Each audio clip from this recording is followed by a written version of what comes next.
we watched the BBC interview with Musk, right? And he goes up and the guy opens up the question with, why'd you agree to do this interview?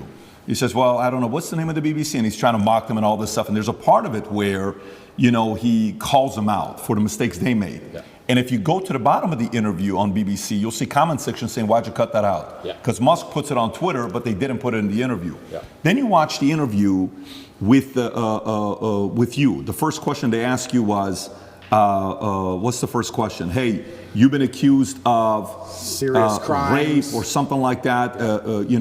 Right off the bat, they asked that question of you. And then you see the interview, Lucy Williamson, I believe, her first question was, you're facing some very serious allegations. Have you raped anybody? That's the open question that they ask you. And the video they put up, the first one, they take it down. The second video they put up, that's 12 minutes like the highlight one, they turn, the comment section is open. There's 80,000 plus comments there.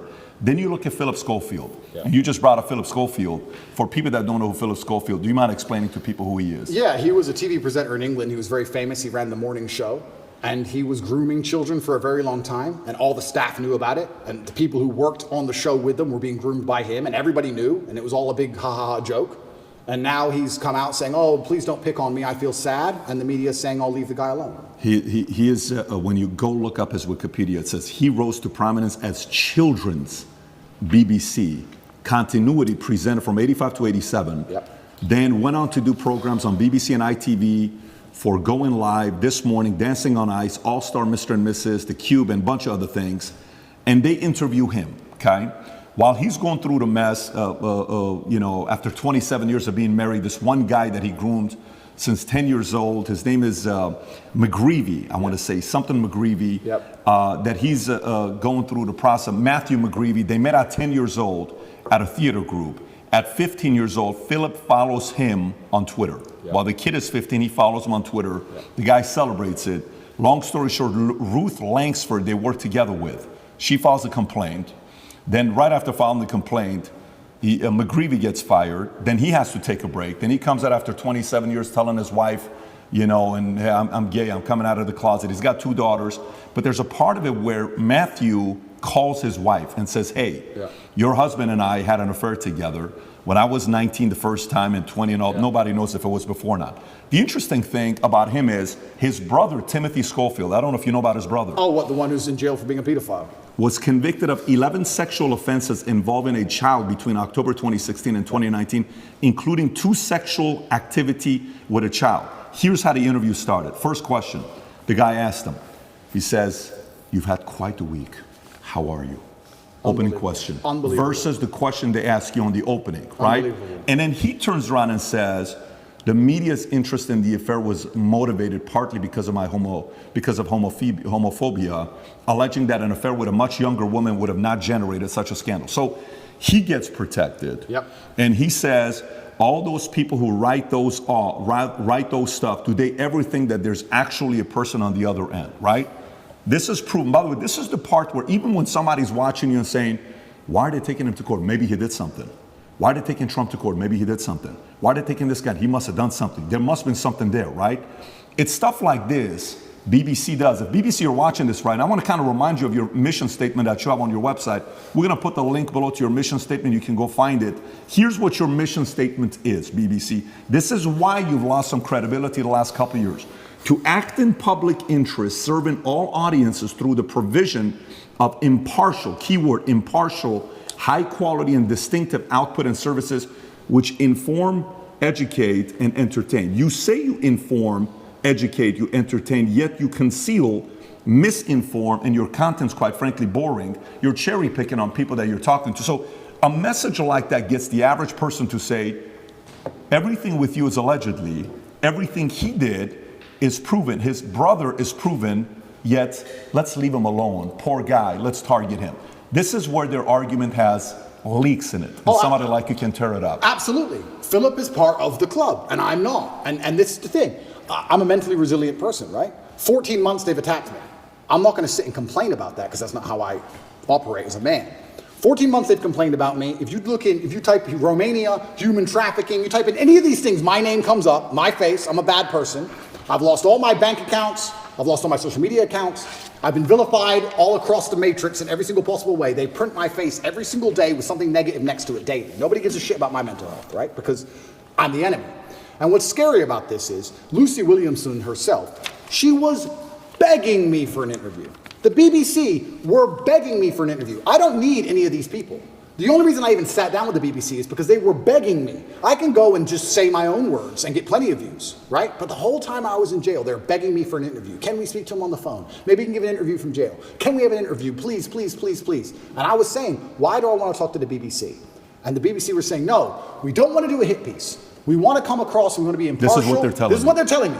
We want to be impartial. We believe there's a side of the story that hasn't been told. We're really interested in some of the, let's say, what's the word? I don't want to get this wrong. Inconsistencies in the Romanian justice system. We're very interested in his side of the story. There's been enough hit pieces. We want to tell the other side. We want to hear Andrew Tate's story. And I said no, on repeat. Then they sent me a list of questions. I didn't even ask for a list of questions. That's not who I am. I don't have to script. I never asked for a list of questions. They sent me a list of questions. Here's what we're going to ask. It's about his mental health. It's about the Romanian justice system. It's about the fact he hasn't been charged. His liberty's been deprived. All this stuff. And I thought, well, that's kind of interesting. Maybe it's a bit interesting. And the Matrix is obviously printing lies about me. And these are some interesting questions from the Matrix for the first time ever. Okay. They walk in here all smiles and happy, all smiley faces trying to take me off guard. I already had my list of questions, right? It's all going to be nice and easy. I sit down, and they instantly attack me. They put the cameras on first, and they attack me, expecting me to stutter and make a fool of myself. It's kind of like they tried to sucker punch me. I'm in the club, and they're my friends shaking my hand, and they tried to hit me and knock me out. And this is the thing that's so amazing about it. Yes, I destroyed the BBC. But of course I did, because I'm smarter than all of them. But why should I have to rely on my wit and intellect to destroy BBC with their research team and their plan? Their deliberate plan to try and annihilate not only my credibility, but my life.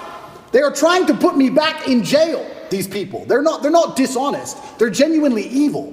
And they don't give a shit. And so why should I even sit there and entertain them? I believe I could slip every single sucker punch they throw at me for the rest of human time. I could sit with any of these clowns. And no matter who they sit with their research team, whatever garbage they come up with, I'll make a fool of all of them. But why am I even entertaining them anymore? What's the point?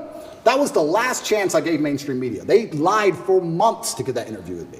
Completely dishonest, head to toe. And like you said, they sit with Philip. Are you okay? Are you okay? We heard your mom's upset, that poor old lady. Maybe everyone should stop talking about it because his mom's upset. Let's not talk about it anymore because his mother's old. You're either part of the club or you're not. You have to sell your sanity nowadays. If you sell your sanity, you're afforded protections. That's the reality of it, because if you're a sane thinking person, you don't buy their bullshit. And that's what upsets them. They don't want anybody who thinks for themselves. They need you to they want you to believe exactly what's on the television screen. Believe in COVID. It's COVID now. It's COVID now. Oh, Putin's invaded Ukraine. Putin's cured COVID now. Now it's Ukraine. It's insane. Till the next thing comes. It's absolutely asinine. Did any of the questions that they sent you ahead of time? Zero. By the way, we didn't. There was no. No, that's not how we operate. Asked us ahead of time whatsoever. Did they ask you any of the questions they said they were going to ask you? Zero. They start with an attack and it became a battle instantly. Did they ask you at any point what jail was like? Zero. What your mental health was like? Zero. How, you completely missed the mark when everyone wants to know what was jail like. And they don't even ask you that question. But this is what's so interesting about it. These people are so detached from reality, because they are genuinely detached from reality. They think that finding a video I made 8 years ago, a 4-hour speech I made 8 years ago, and finding one line of it without context that can be misconstrued, they think that sitting down with me and saying that to me is an aha moment. Nobody cares. Because you're taking out of context, one. And I said you're taking things out of context. She goes, I'm not taking it out of context. I said, if you're presenting it without context, that's taking it out of context. That's what it is. You're lying by omission. I said that to her after the camera's off, and she looked at me because she didn't understand. When you omit details, when you refuse to put in all of the details, you can lie by including one detail which may happen to be true. You can tell the truth and miss all the details around the truth, and you are lying by omission. You're lying by omission. And you're sitting here saying, oh, you said this 8 years ago. Nobody cares. Because they know me, and they know I didn't mean it in that way, and they know it's taken out of context, and they know that it's an old video on the internet, and it's not even an aha moment they think it is.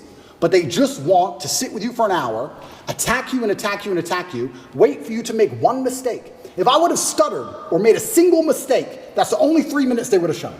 That's all they want. They want that 1 hour, then they take the little bit. With me, they cut it down to 12 minutes, and they look terrible in all of it. But if I would have made a single mistake, it would have been the only bit they shown. That's all they care about. Fake news. Did you tell them, did you say, I'm only doing this if I'm able to record as well?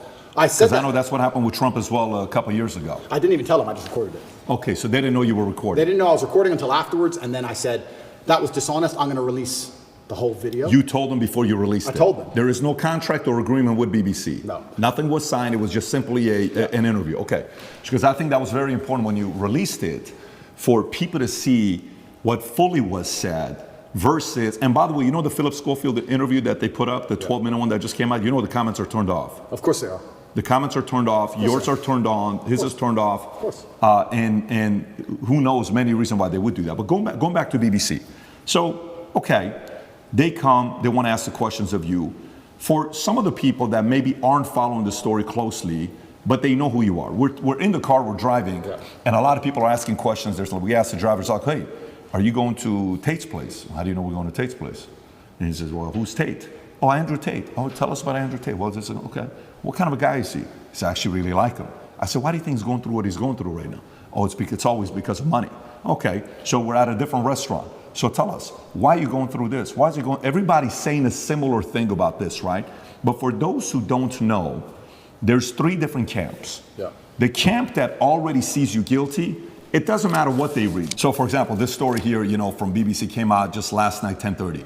Andrew Tate choked me until I passed that, UK woman claims, right? This is Alice, another anonymous name, just like Sophie, right? Yeah. But there's 3 camps. There's those that say, well, look, I'm already thinking he's guilty. I don't like him anyways. I need anything to get me to think he's guilty. Yeah. Whatever it takes. I don't have to do my own due diligence.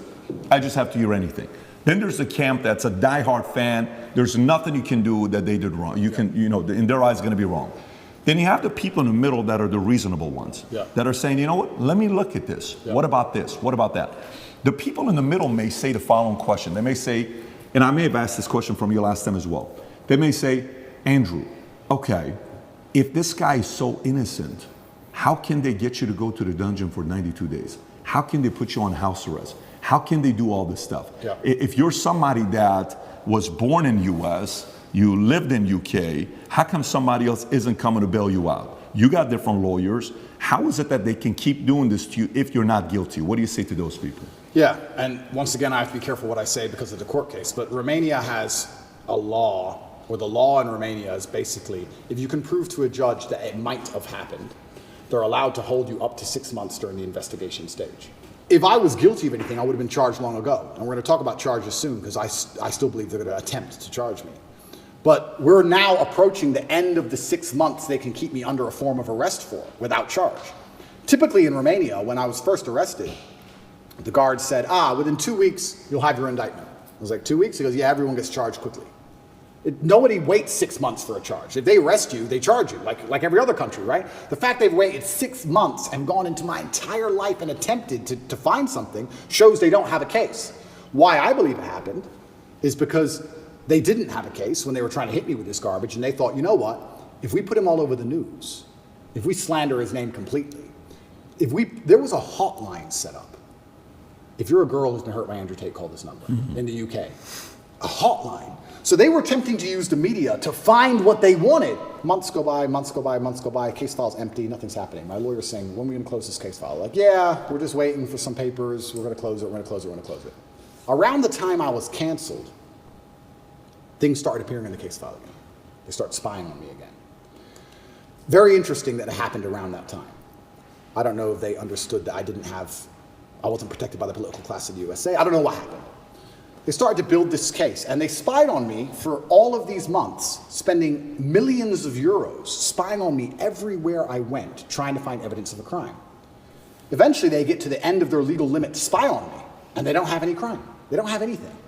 So in my current court case, we have 2 Americans who lied, the ones who we have the conversations between them saying they're going to get an Oscar for lying to the police. We have the CCTV of them coming and going. We have their Uber records showing they can travel the country freely. We have their phone calls with their mother where they're saying, yeah, he didn't hurt me, and my boyfriend caught me. We have all of it. We have all the evidence. We have those 2, and then there's nobody else who could possibly even take the stand. I don't believe, as high level as this Matrix attack is, I still don't believe a Romanian judge is going to put me in jail with the dossiers. I've seen it. It's garbage.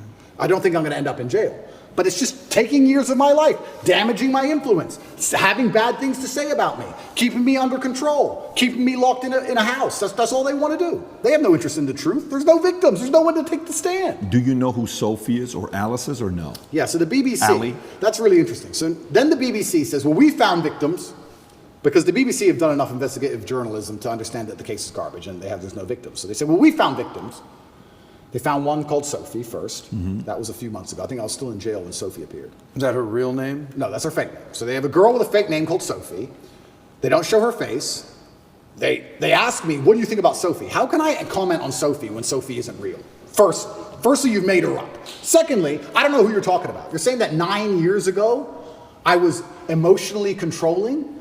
That is the most subjective garbage accusation. What does that mean? 9 years ago, I said you shouldn't party with those guys in the club. Is that what I said? I don't know what I said. I don't know who she is, if she exists at all. And they're saying 9 years ago, you were emotionally controlling. Sophie said so. Who's Sophie? We're not telling you. What's emotionally controlling mean? We're not telling you. What comment do you want me to? If this person even exists, which they don't, then I destroy the BBC, make it very clear to them that Sophie doesn't exist, on repeat, because she doesn't. And 2 days later, Alice appears.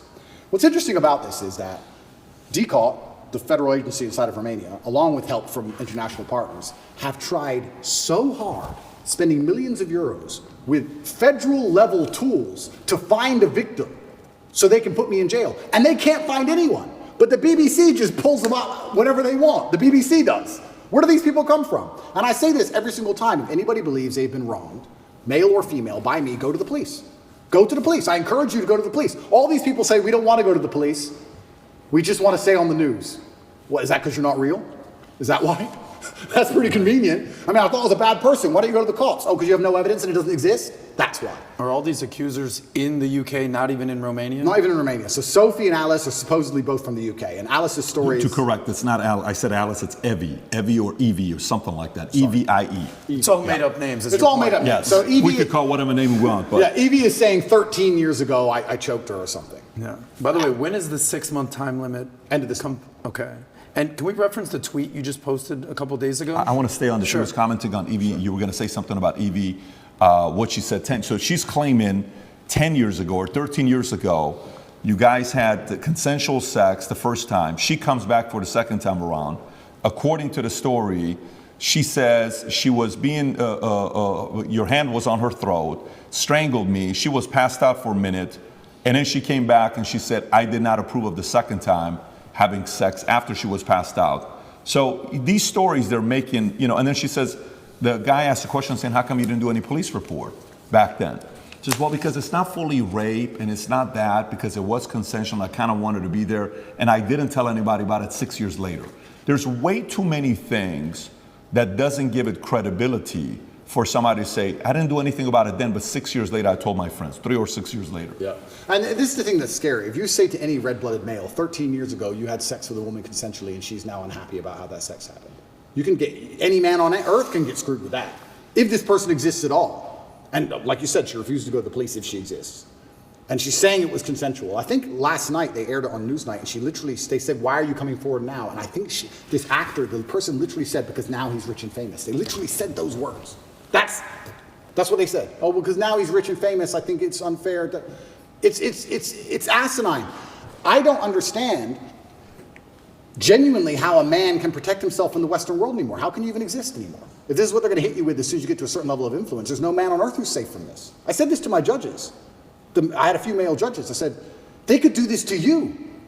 They could do this to anyone. They can do it to you or me or any man watching this. Any man watching this. They can put in the BBC 9 years ago you did something. They won't tell you her name. They won't give you any chance to defend yourself because you have no idea what they're fucking talking about. And they will print it on repeat until you lose your job and lose your bank and lose your social media. And then you're going to sit there bankrupt and depressed. And then they're just going to move on from you. And if you don't die, if you're like me, a cockroach who refuses to die, if you sit around and refuse to go away, they're going to make up a new one. It's crazy. And it's genuinely scary. And you're not safe from it anywhere anymore. I will say right now on this podcast, I encourage absolutely anybody who believes I've harmed them, male or female, to go to the police with evidence and we'll go to court. Let's do it. I don't harm people. If I was harming people, I wouldn't be out here as open as I was. The biggest criminals and the biggest gangsters and the most heinous people on earth don't have social media. You know this. If I see a guy with an Instagram pretending he's a gangster, he's not a gangster. The real gangster hasn't got Instagram. That's the reality of it. You think I'm going to become the most Googled man in the world if I've been running around hurting people? It's absolutely insane. And I think there has been a shift in the consciousness. I think, especially because of COVID and a few other things, people are starting to understand that all these people do is lie. I think people are starting to understand that. And the harder they try and hurt me with these lies, the less people believe it, which is scary for me. Like I said earlier, it's scary. They keep coming up with more garbage. The bullets keep bouncing off. So now they're sitting around going, we can't convince the world this person is a bad person.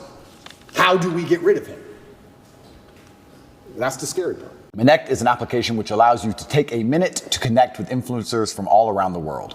My name is Andrew Tate, and I'm available to speak directly to you on Connect. So if you like this clip and you want to watch another one, click right here. And if you want to watch the entire podcast, click right here.